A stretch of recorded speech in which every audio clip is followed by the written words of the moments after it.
N'Keal Harry was an absolute steal at 32. What are you guys talking about? Forget Tom Brady's passing numbers. He's the GOAT because he was the best punter in the NFL. I take Johnny Hekker over Patrick Mahomes to be my quarterback any day.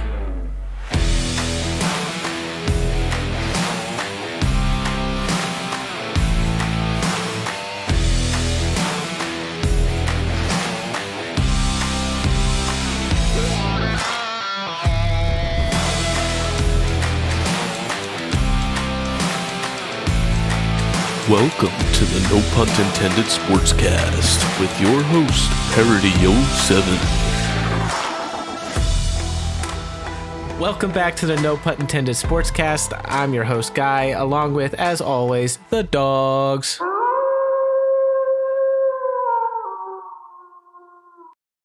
And another week of football has passed, and the teams that suck still suck, and the teams that are mid are still mid, and the teams that are good are still good.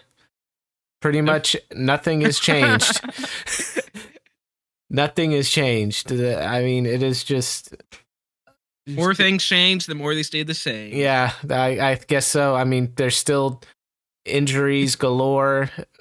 I didn't know what a hip tackle was until this week, but apparently those are going to be banned after this season. Yeah, I mean, pretty soon it won't even be two-hand touch. It won't be flag. It'll be if you can keep your eyes on the guy long enough, there will be a robot that picks you up with pillow hands and sets you down to make sure that you know that you're down. It'll just be a game of red light, green light. Pretty much. Pretty much about the equivalent of Ultimate Frisbee. But for now, we still have little car wrecks going on in the Coliseums around the NFL, and we need to enjoy it while it lasts. Yeah. It would be nice to win a game every once in a while, but, you know, it sometimes is a little much to ask to score any points whatsoever. But yeah, you don't be greedy. Yeah, right? I mean, how dare I assume that against one of the most horrific defenses in the entire league that I expect the New England Patriots to do anything on offense, let alone score points. So, but we'll get to that later. At least you have Bailey Zappi. And we'll get to that later as well. I can give you a hint. Bailey Zappi will not be my dog of the week, but he won't be my meme of the week either. So we'll leave that alone. For now, we're just going to focus on our teams, but good, bad, and the coaching. Panthers actually looked like a competent football team this week against a division rival in the Tampa Bay Buccaneers.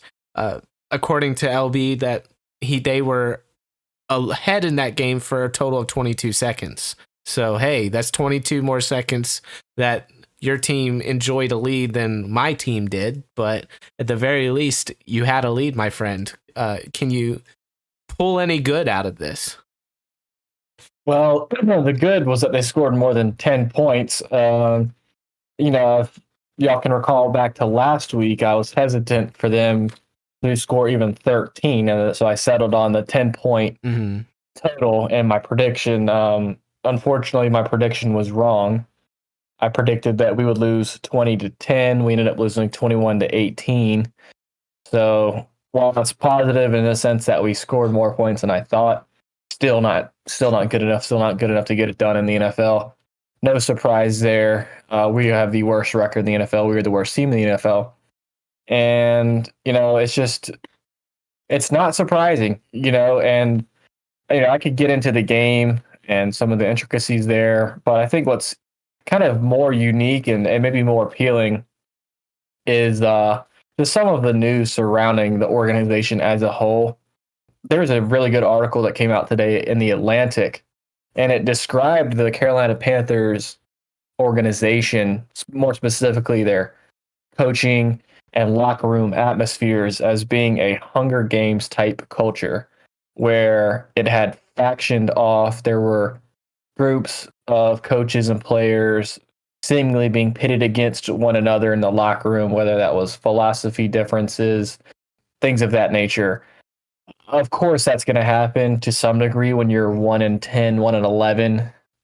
But, I've been thinking about this a lot, and really what I think the organization has gotten to and how it's gotten so bad is that there seems to be multiple philosophies in how this team should be run from the top down. It doesn't seem like anyone's on the same page, starting with the owner. And of course, it should all start with the owner because he owns the team. He's worth $20 billion. So at some point, you know, what he says is going to go, and it'll be the law of the land. But it's frustrating because since 2018, when David Tepper bought this team, it's been one poor story after another, one bad decision after another.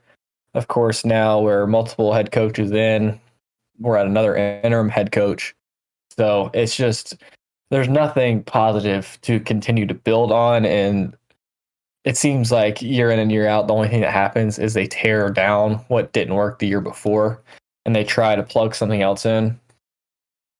Like, for example, just something simple in the game, in the Buccaneers game. It was down in Tampa. It was nasty weather, raining. It was a 4:00 game. So, you know, kind of early evening game. At one point in the game, Carolina was running the ball under center, you know, power football, wide zone, inside zone, ISO, whatever, but under center. And it was working really well. Chuba went for over 100 yards, which was encouraging. And it kind of had some semblance to the team last year, specifically when Steve Wilkes was the interim head coach. The game that sticks out in my mind is when Carolina played the Detroit Lions, and they set a franchise record and potentially NFL record. I'm not sure on that. Don't quote me, but it was for a single game rushing total. That Chuba in that game against the Lions last year looked very similar to the Chuba we saw against the Tampa Bay Buccaneers. He had 25 carries, 104 yards, and 2 touchdowns. However, the interesting thing is at some point in the game, we went away from it. We stopped going under center. We stopped feeding Chuba. And that's when our offensive struggles would resume. I've said this time and time again. This game is very complex, yet very simple. If you can line up and run the football for 4 or 5 yards on first down, you do that until they stop you. You don't care if they know that it's coming. In fact, if they know it's coming and you still continue to pound the rock for 4, 5, 6 yards of carry on first down, that's that much more demoralizing. And you impose your will on another team. And that gets to the identity aspect of a team. Last year under Steve Wilkes, that was Carolina Panthers' identity. We were a power football team. We were going to line up under center. And we had a two-headed monster in Deontay Foreman and Chuba. There was a little bit of that this past week. But again, not enough. Clearly, the 21-18 loss will reflect that. So, you know, there's just some interesting things there. Some good news, though, I guess, was J.C. Horn was back from injury. He had a hamstring injury earlier this year. He was on IR for basically the entire season. He came back, looked rusty, but was on a pitch count. So, good to see him back on the field. He was, again, a former first-round pick. Hopefully he pans out and stays healthy because the Panthers do not have the position or the luxury of having first-round picks not pan out. It's looking like Ike Ekwonu, the left tackle, is continuing to struggle. There's talks of him maybe moving inside to left guard. And so that, you know, something moving forward, if you're, you know, a diehard Panthers fan or just kind of like the intricacies of football and the strategy and roster development, player development, things like that, you know, I'd look for him to move inside. Maybe not this year, but next year. That could be something that would be helpful. But no, it's just, you know, I don't expect for the Carolina Panthers to win another game. It just stinks because they've mortgaged everything to get Bryce. And I'll conclude my little rant with this. So far, going into week 14 of the season, Bryce Young has been sacked 44 times. Jeez. Is on pace to be sacked 64 times. If he does indeed end up being sacked 64 times this season, that'll be the 4th highest in NFL history. Jeez. So when you go and you make these moves in the offseason, you send away Christian McCaffrey and DJ Moore and these other picks associated with that to go get this guy at quarterback, you better dang well protect him, because while it's bad enough to send away DJ and Christian and the picks, that has lasting implications to this franchise that, hindsight's 2020, but in reality, making that jump from pick number 9 to pick number 1 is either going to be, the death of the Carolina Panthers, even though I would argue they're basically already dead in the water as an organization. I don't know how much worse it can get, and I kind of hold my breath saying that, hoping that it doesn't get worse. But that's a possibility, I guess. But if it works out, great. Winning cures everything. It's just there's so much wrong with the team, and that Atlantic article really highlighted it. The local sports radio down here has been talking about it as well, and it's just there's no continuity. It's finger pointing. It's covering your own tail so you don't get fired. The locker room, if it hasn't been lost, it's just a matter of time really until it is lost. And I don't know how you win going forward this year, considering the totality of the circumstances. So, if Carolina wins one more game and finishes 2-15, I'd consider that a win in the last, couple games of the season, because the odds are just stacked way up against them. And I just, at this point, I hope we can get through the season with everybody being healthy, and then reassess where we are after that, and hopefully make better decisions this offseason, bring in guys to protect Bryce and for him to get the ball too. Because this year we haven't been able to evaluate him in a fair fashion, because he has no weapons, and even if he did have the weapons, he doesn't have the time to deliver the football. So again, the jury's still out on Bryce Young in terms of whether that pick was good or not. I just hope that for the Panthers' sake and for fans everywhere that we stay healthy, and that we can get this offseason basically just survive right now and do damage control. I hear you. And Patriots fans, listen well to his words, because you're complaining about how bad your team is. There's no power struggle in New England, okay? We all know that Bill Belichick is head honcho and everybody else falls in line, okay?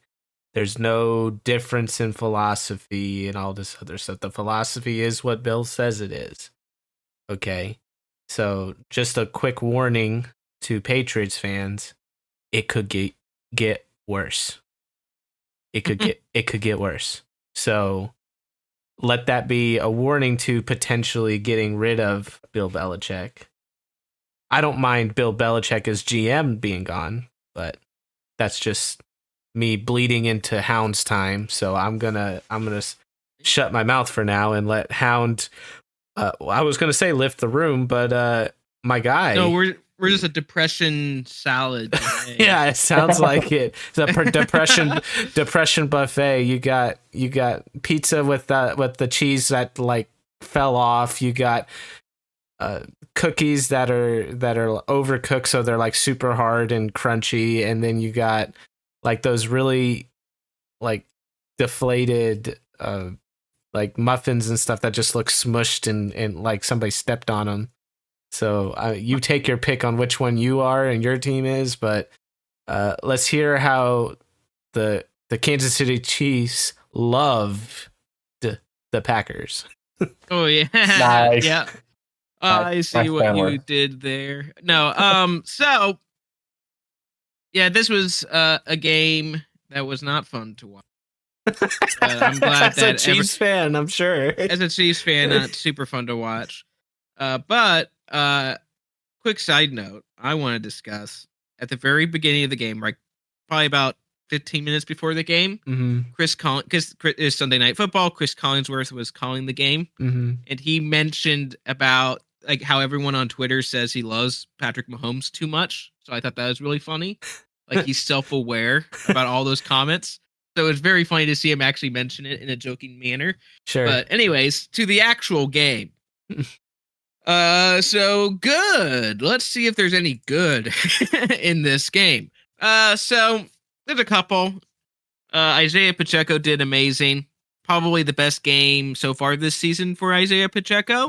He had 18 carries for 110 yards and a touchdown. Like, he was basically our offense for the most part. Travis Kelce, he had 81 receiving yards. That's fine. And what about my boy Rice? You know, as I say, he's going to be the best receiver named Rice. In my opinion. So how did he do in this game? Well, he only had 64 receiving yards. It's okay. But what I'm happy is that he had 8 receptions. Because that means the Chiefs are finally trying to work him into. Now you may be like, well, that didn't really work out that well in this game, did it? But for reasons that I'll kind of mention later, I'll kind of explain why I don't think this game turned out the way that I think, but also that I don't really think that the offense was per se the biggest issue in this game. Because I have some fun stats about that. Okay, let's hear it. But before I get into that, though, I want to mention a few of the bad things. Okay. A few of the bad things. Let's hit the defense, right? Okay. They allowed 27 points to the Packers. Okay, 27 points. Highest, most points we've allowed all season. And I would say it's partially due to misprep. This is kind of a game, you know, people say it's a trap game, which, yeah, I think it probably was, which sounds weird, but it's because we just played, we played the Raiders last week, but we played the Eagles 2 weeks before, and we played the Bills next week. So I have a feeling our coaching staff was thinking about that more than this game. Funnily enough, I think one thing that does prove it, that the Chiefs prepare depending on how much they prepare depends on who their opponent is. You can see it in who we've lost to. 3 of the 4 losses we've had this season are to NFC teams. You know, teams that have the least amount of impact on your playoff standings. We lost to the Lions, the Eagles, and the Green Bay Packers. Obviously, we would have loved to win all of those, but I do find it kind of ironic that a lot of the teams we've lost to is from the NFC. So as it relates to tiebreakers, which become important for playoff seeding, those are the least important games to lose. So that's a positive takeaway. Sure. From losses.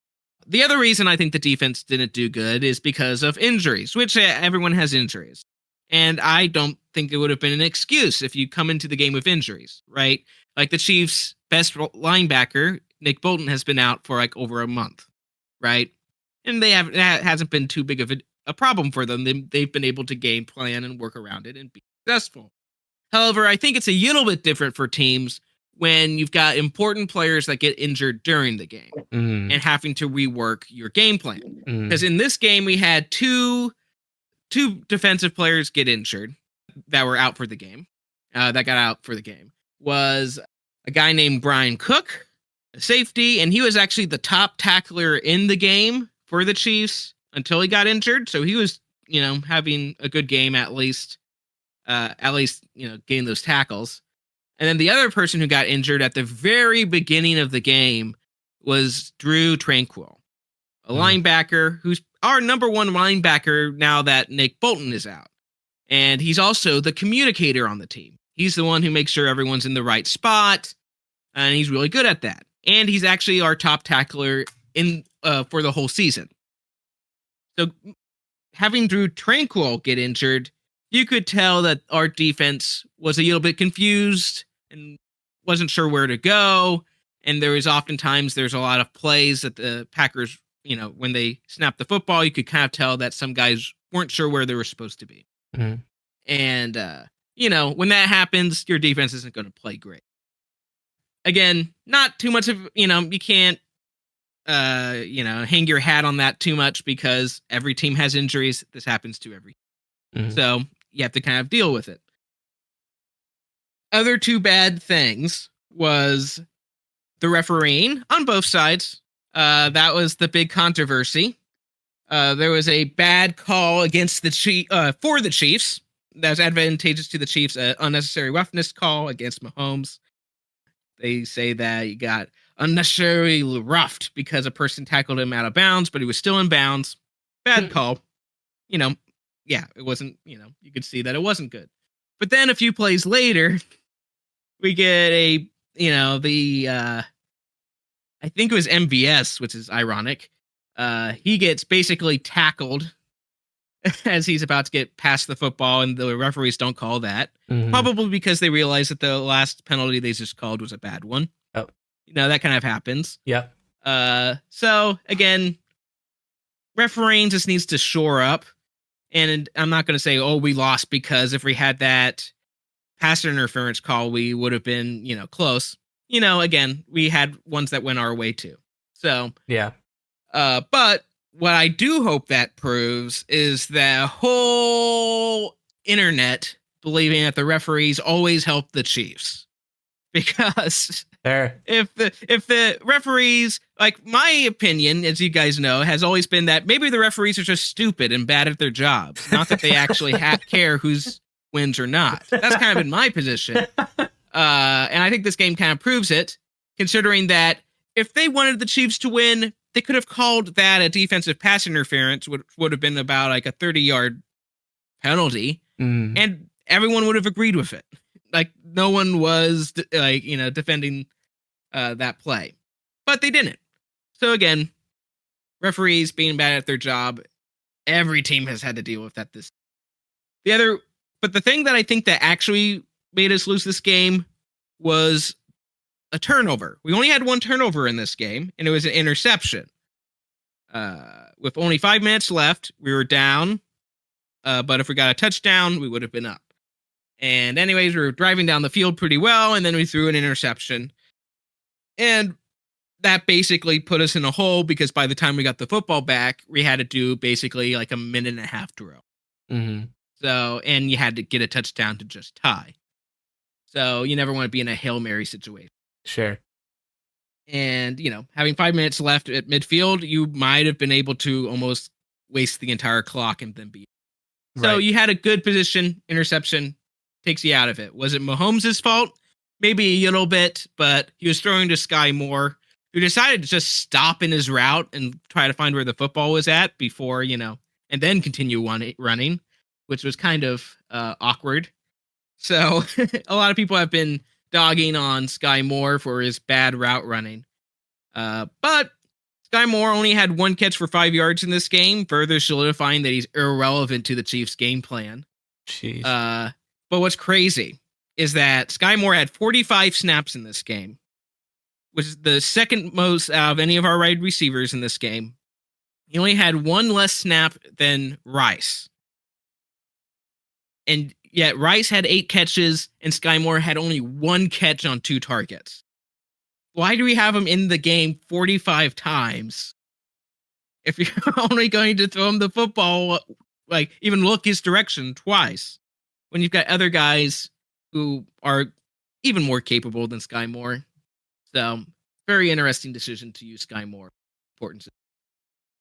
But the biggest thing that I think is fascinating about this game, people look at the score. The Chiefs only scored 19 points in offense. Man, the Chiefs offense is doing awful. And again, I'm not saying that the Chiefs offense did amazing in this, but it actually wasn't bad. I think this was actually probably very similar of a performance, quote unquote, to what we did against the Raiders, or would have been. But you know why it felt different? Because of possessions. So a lot of times people talk about time of possession in a game, but people don't actually talk about drives or how many times you actually have possession of the football. How many drives do you have? And here's a very interesting stat about it. So I'm just going to go over the last 3 games we've played. Okay. In the Dolphins game, both the Dolphins and the Chiefs each had 11 total drives. Chiefs had 11, Dolphins had 11. So 11 different opportunities to score. Eagles game, both teams had 12 drives, so each team had 12 opportunities to. Raiders game, both sides had 10 drives, 10 opportunities to score. In the Packers game, the Chiefs had only 8 drives. Even the announcers were saying about how few drives there were in this. And what's crazy is actually the Packers only had 7 drives. So it was so few drives in this game. So the Chiefs scored, at least got field goals or touchdowns on 4 of 8 drives. So half of the time. And in the Raiders game, we scored half of the time on half of our drives. Now we got a few more touchdowns than field goals, but still. In the Eagles game, we only scored 4 out of our 12 drives, only a third of the time. But because of how few drives there was in this Chiefs-Packers game, the scoring was going to inevitably be low. And not saying our offense did good because, again, you still left 4 opportunities that you didn't score, especially with an interception. But I think that shows even more importance on how important that interception is. Because when you have so few possessions, when you turn over the football, that's a big deal. Yeah. So, personally, I think that's why we lost. Mainly was the interception. Because besides that, I think we're doing fine on offense. We had a better third down. We had more first downs. We had a better third down percentage than the Packers. We were doing fine. But again, turnovers and a low possession game is just not going to cut it. Yeah. Anyways, for sure. Yeah, my one little pushback to your Sky Moore slander, because that's exactly what it is. No, I'm playing. The Sky Moore had 1 reception for 5 yards. Clyde Edwards-Helaire, though a running back, had 1 catch for 8 yards. Richie James had 1 catch for 12 yards. Yeah.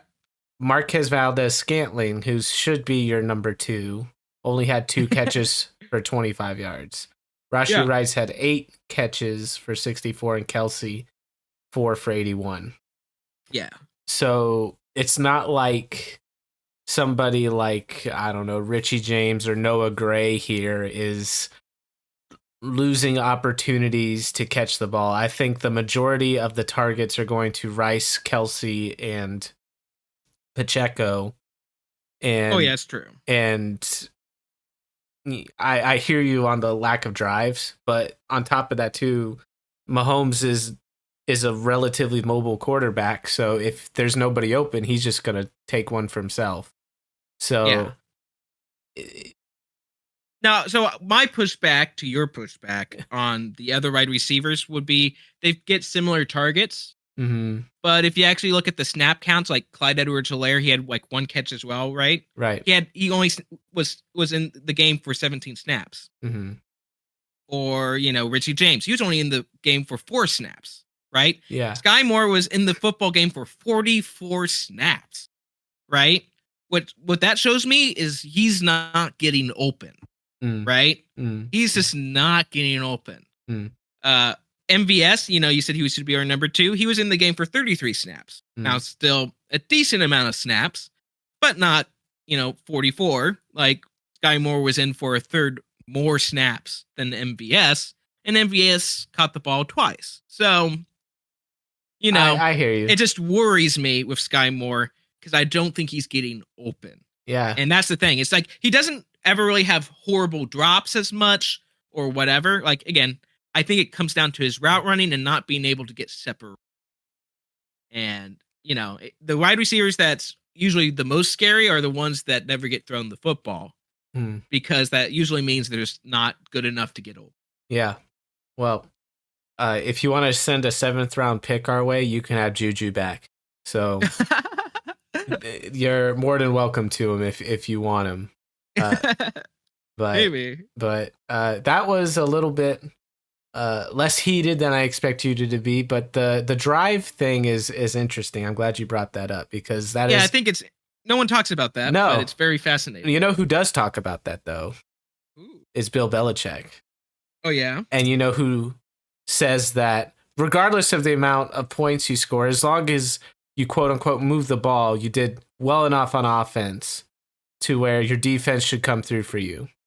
Even if your offense doesn't score any points, he expects the special teams and defense to do more to help the offense along. because that's exactly what Belichick did. He came after a 6-0 loss. Let me repeat that: 6-0 in a That's crazy. American football game. Not baseball. Not baseball. Not European hockey. Not soccer. Not soccer. Okay. It wasn't chess or anything else. Okay. American football. 6-0. It wasn't the Army Navy game, even though Belichick enjoys that one too. And his comments after the game were basically, the offense moved the ball. Defense should have done better. The special team should have done better. You're telling me, Bill Belichick, that you're upset that your defense that is injury riddled held the should-be front-runner for MVP at quarterback to 6 points, and the fantasy darling of running backs in Austin Eckler to 18 yards rushing, and it's the defense's fault you lost? I'm sorry? Like, give me a freaking break. So, that could be the defensive performance of the year by the Patriots, in my opinion. I agree. And it doesn't matter because we are the first team in NFL history to allow 10 points or less in 3 games and lose all 3 games in a row. Never been done before. So congratulations, Bill. You've once again made history. And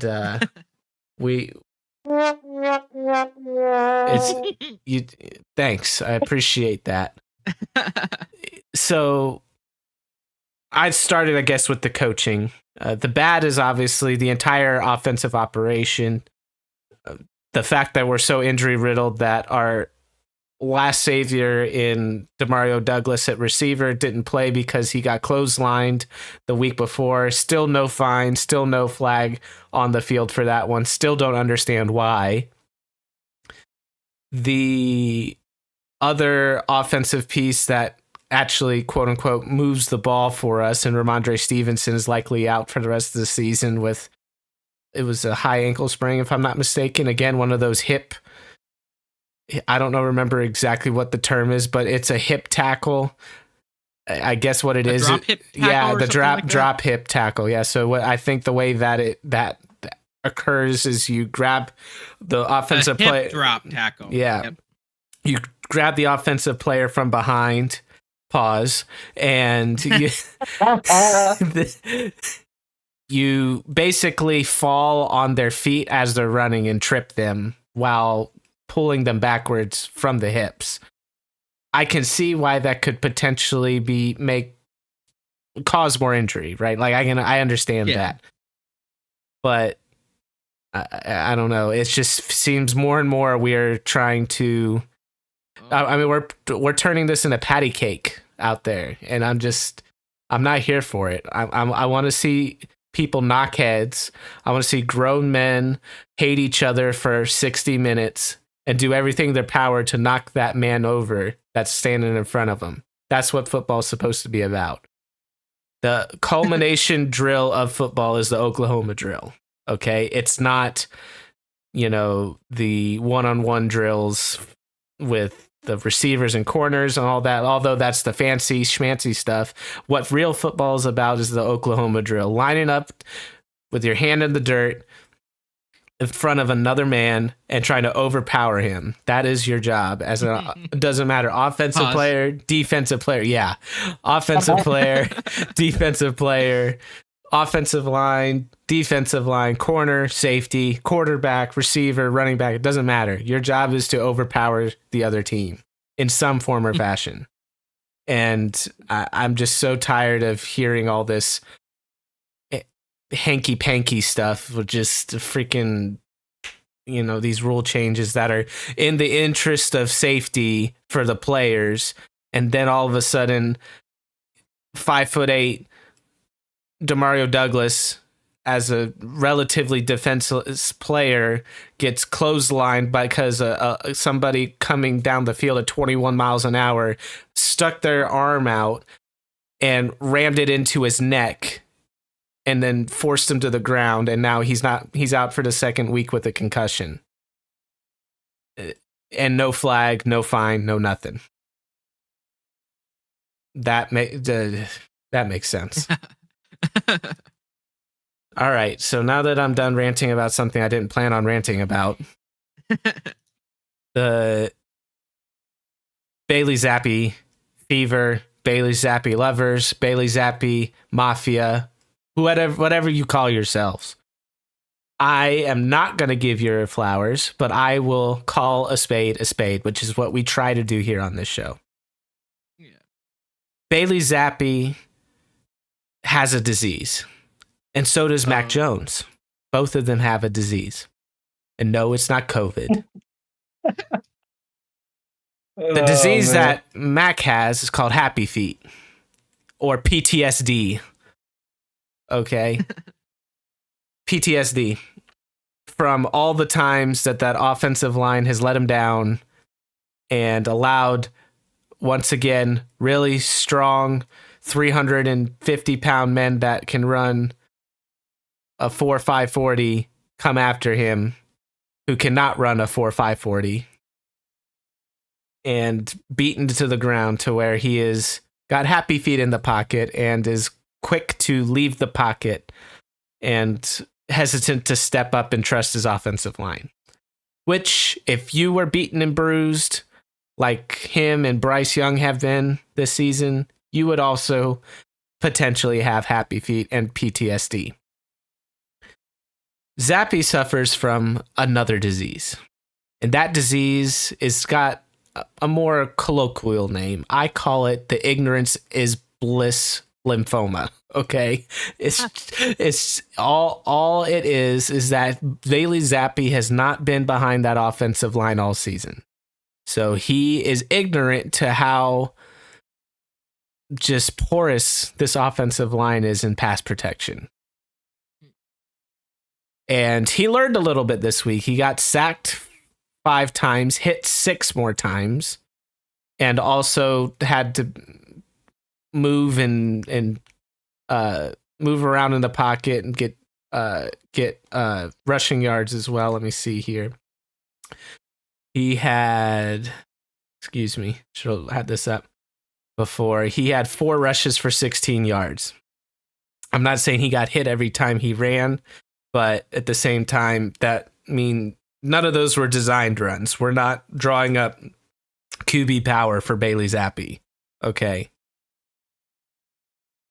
With that being said, Bailey Zappi was confident to step up in the pocket when it made sense. He was confident to move out of the pocket a little bit and try to keep his eyes downfield and make throws.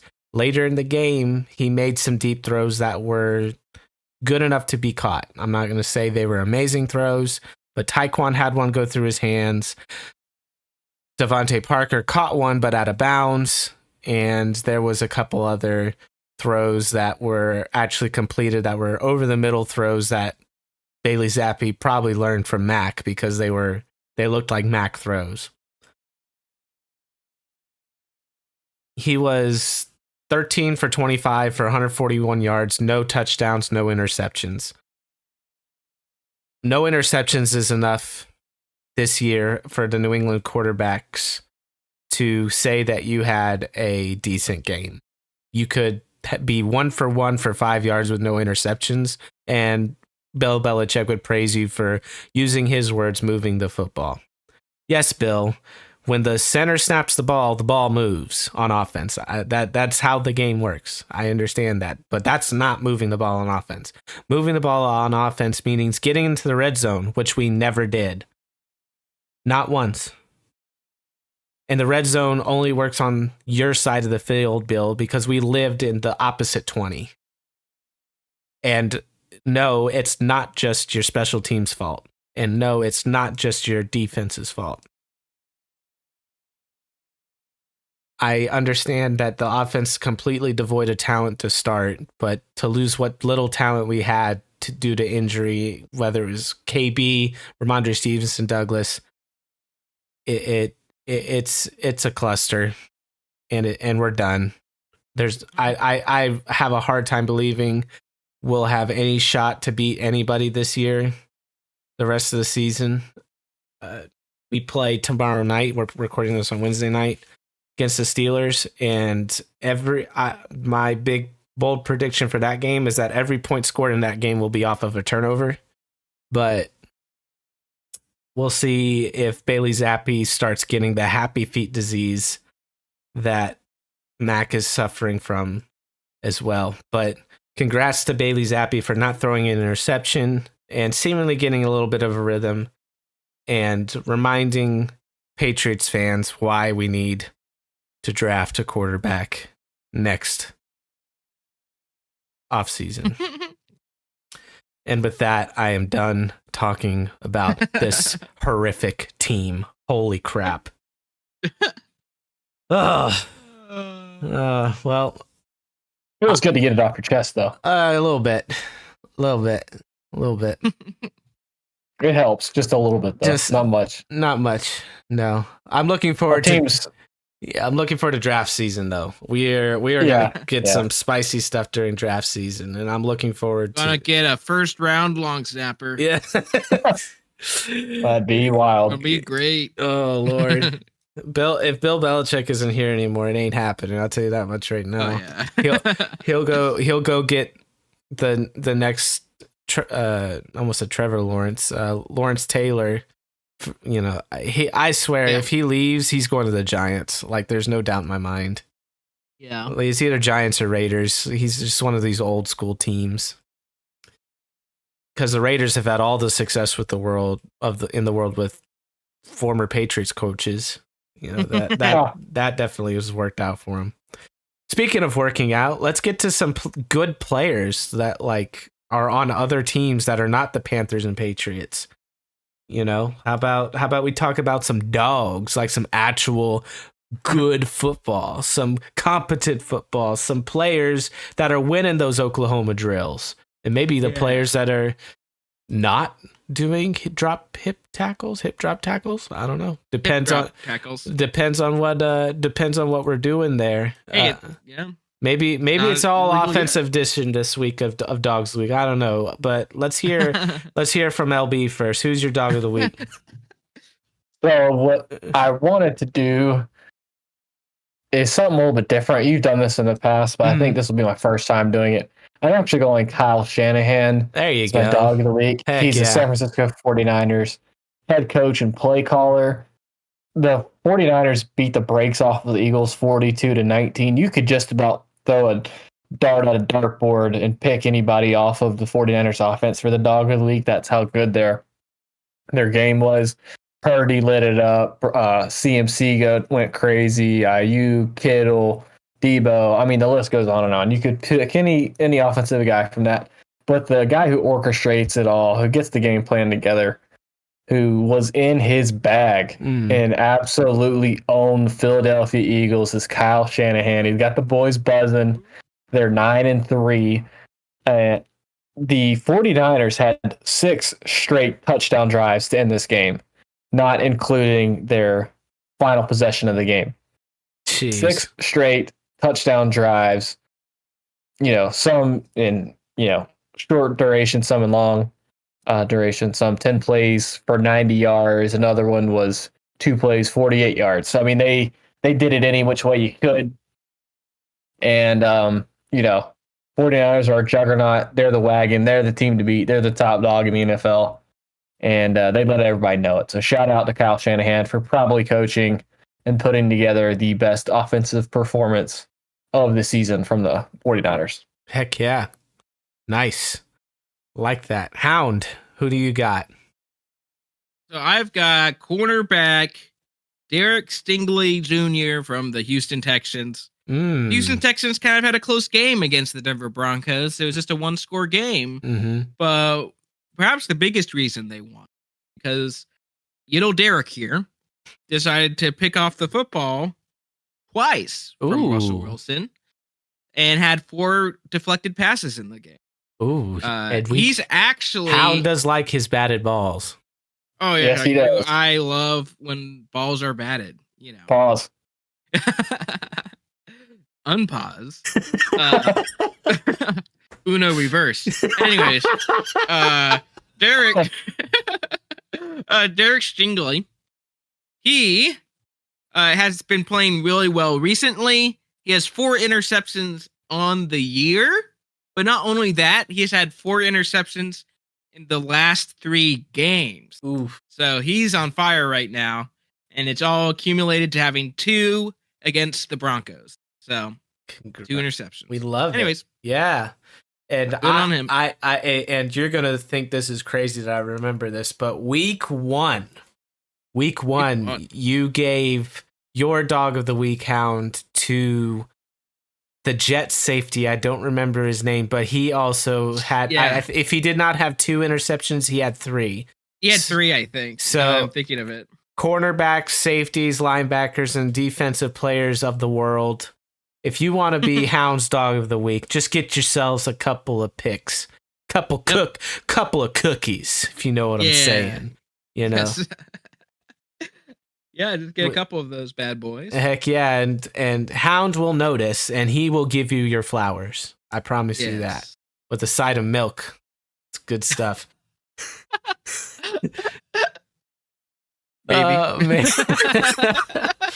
Before this gets any more off the rails, I should probably talk about my dog of the week. I wanted so badly to go Jordan Love because he did ball out. And I kind of thought that Hound would go that direction, but his pride has been hurt. In my pride, I almost picked the guy who injured Drew Tranquil, but I don't think that would have been a little too salty. Man, Jordan Love would have gone from meme of the week to dog of the week, and I think he would have been the only guy to do that. Yeah, that's true. It is the power is in my hands to make Jordan Love that guy. But I'm not giving it to Jordan Love because there's another dude on another team who isn't the regular starting quarterback that went into OT in the jungle. Jake Browning, backup quarterback to the Cincinnati Bengals, with a whopping 354 yards passing, 32 of 37, 1 passing touchdown, 1 rushing touchdown, and beat the 8-4 Jaguars in overtime. Have a night, young man. Let's go. My goodness. Joe Burrow who? Yeah, right? Burrow was burying his head. Yeah. Because he might have lost his job. And if you're if you're feeling bad, Joe, you can come to New England and get sacked as many times as you like. Okay? Yeah. And if we get any semblance of coaching next year, maybe, just maybe, we'll be able to keep whatever young guy we got back there upright. But Jake Browning, congratulations to putting the Cincinnati Bengals on your back and getting them back to 500 and still in the playoff picture. I don't think they'd be in the playoffs if it ended today, but they would be probably just a win away. And they play the Colts this weekend, so it could get ugly for the rest of the wild card teams. The Bengals start rolling here with Mr. Jake Browning. So congratulations to Jake Browning, to not Jordan Love, to Kyle Shanahan, and to Derek Stingley Jr. for being our dogs of the week. And I want to emphasize not Jordan Love, because that'll make Hound happy. So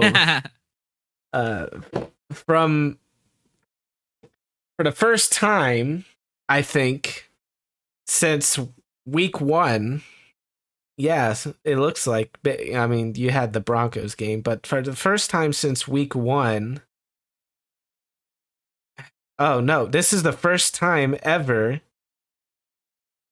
that Hound is the only one wrong on predictions this week. What? Yes. Oh, wow. Hound was the only one wrong on predictions. And due to that, I don't want to add up. I think it's either 9 or 10 wins depending on I think we've all had a bye at this point, so we should all have the same number of games. But Hound has 3 losses, LB has 4 losses, and I have 3 losses.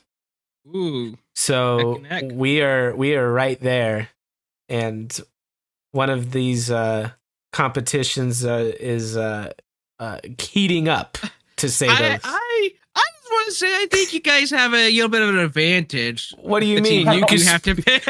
if if you spammed win, you would only have one more loss. So I don't understand. The only one that you guessed lost and were right on was Philly. If you just spammed losses, I would have a better record if I spammed losses than I do. Exactly. That's what I mean. It's very not, easy for both it's of you. not. You guys just have to say you lose. I don't want to and hear then you it. win. I don't want to.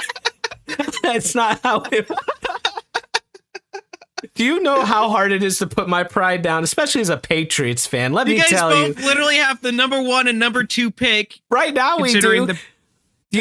We haven't lost games in 20 years, okay? It was very difficult for me to put my pride down after saying this team was going to be a wild card team in 10-7 and winning a freaking playoff game, okay? To realize 6 weeks into the game that we might not win a game until freaking week 17 against the Jets, okay? So I'm sorry. It's not hard. I mean, it's not easy. I don't want to actually beat the Jets. So. I don't know. I don't. I want to lose to Zach Wilson. For the love of goodness, I want to lose to Zach Wilson. Okay, I want to cackle when Chad Ryland misses the 27-yard field goal. Okay, I want to cackle. Oh my gosh. Hound, are the Chiefs losing the Bills this week? Okay, I'm going to do something spicy. Oh, okay. I'm gonna do what you guys do. I think they're gonna lose. Okay, just to prove how easy you guys have it. I'm gonna say that they lose. I'm gonna say that they lose. I'm gonna say that they lose. I don't know. I've got an idea.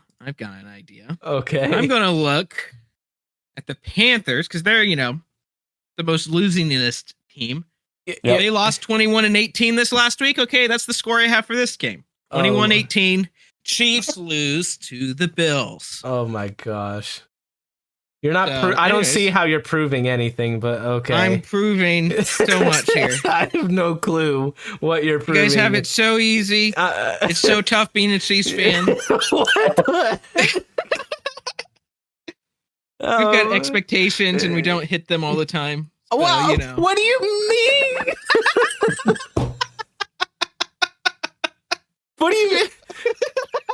My second mulligan of a freaking record was 5-12, and we're not going to even be that, Hound. What do you mean expectations? I expected Mac to be competent. He looks like a 5th grader out there. My gosh. That sounds like a you problem. I played myself too, guy. I thought, I was a clown. I bought into the hype and I was over optimistic. I don't know why I did that other than the sheer fact that I thought I could talk myself into being happy as a Panthers fan. That's impossible, everybody. It was nothing but despair and doom and gloom. I thought after my mulligan that we would win 7 games. I must have been on crack. So we are going to win another game. We're going to be the first team ever to go 1-16. Yeah, you heard it. 1-16. First team ever. We're officially eliminated from the playoffs. We don't have a first-round pick. We're terrible. 1-16. You heard it here first. I played myself. So did everyone else who bought into this Panthers are going to be halfway decent this year. Give me a break. Yeah. Is this what you wanted, Hound? Are you entertained? Yes, I am entertained, actually. Panthers at Saints. LB. Panthers lose. I'm gonna say, let me go. Panthers lose 24-16. 24-16 loss. Pats lose to the Steelers 13-6 and are officially eliminated from playoff contention. As of right now, we actually have a 0.0-something% chance to make the playoffs. I think we need 7 teams to have a certain amount of wins and losses with particular team. Like it's a very specific thing. We have to win out. I think the Chargers have to win only one game, and the one game they win, they have to beat a certain team. And then there's like 4 other teams that have to do the same thing. So Pats lose tomorrow night on Thursday Night Football, 13-6. Every single point is going to be off of turnovers. Mitch Trubisky is going to die. Zappy is going to die, and TJ Watt will look like the MVP of the entire league. So there's that. So congratulations to the Steelers ahead of time, Mike Tomlin. You never win a Super Bowl without Big Ben, but at the very least, you're above 500 every year, no matter how bad your team is. So congratulations to you guys for being that, I guess, competent in coaching. Thank you for listening to the No Punt Intended Sportscast. Be sure to check out the Thinking Hound and to like, share, and subscribe.